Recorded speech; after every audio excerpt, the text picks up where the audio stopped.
GMA News and Public Affairs.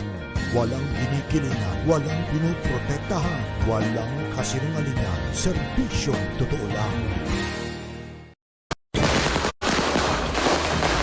Kasunod ng kasiyahan sa pagsalubong sa bagong taon,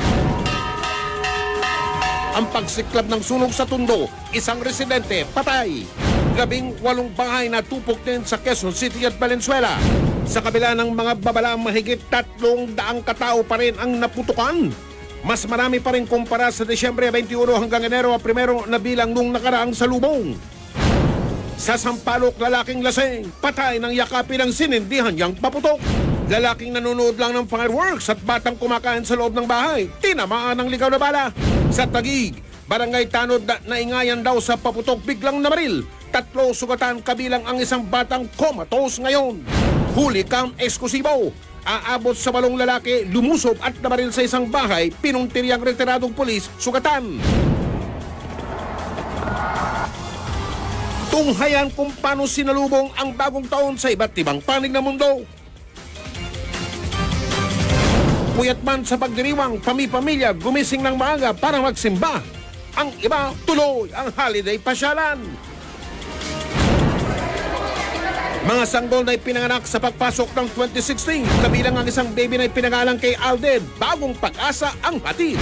At Alden, Yaya Dab at mga lola, balik kalye serye at makimulagaan pa sa Dabarkat. Magandang gabi po, Luzon, Visayas at Mindanao. Hindi pa rin umubra ang pangungulit kontra paputok.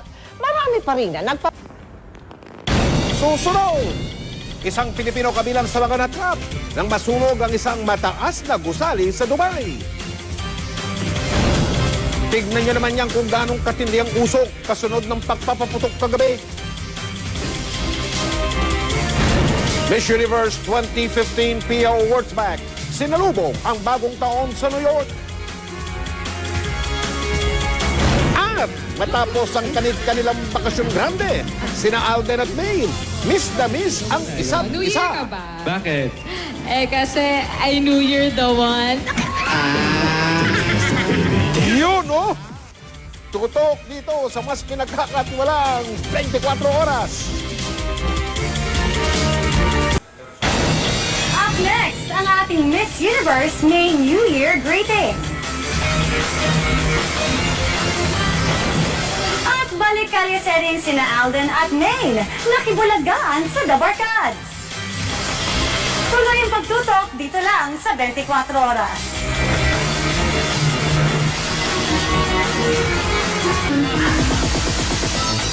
Ang saya naman, that's it for our New Year, chikahan! Ako po si Valania, Miss Mel, Sir Mike, Miss Vicky.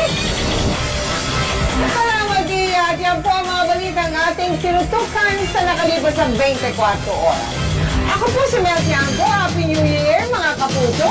Ay, miss ko na, wala na tayong countdown. Maraming salamat po sa inyong patuloy na pagtitiwala. Mula sa tahanan ng katotohanan, ako po si Vicky Morales. Ako po si Mike Enriquez, ito ang GMA, walang kinikilingan, walang pinoprotektahan. Walang kasinungalingan. Serbisyong totoo lamang. At dahil hindi natutulog ang balita, Nakatutok kami 24 oras. Pasok, mga bata!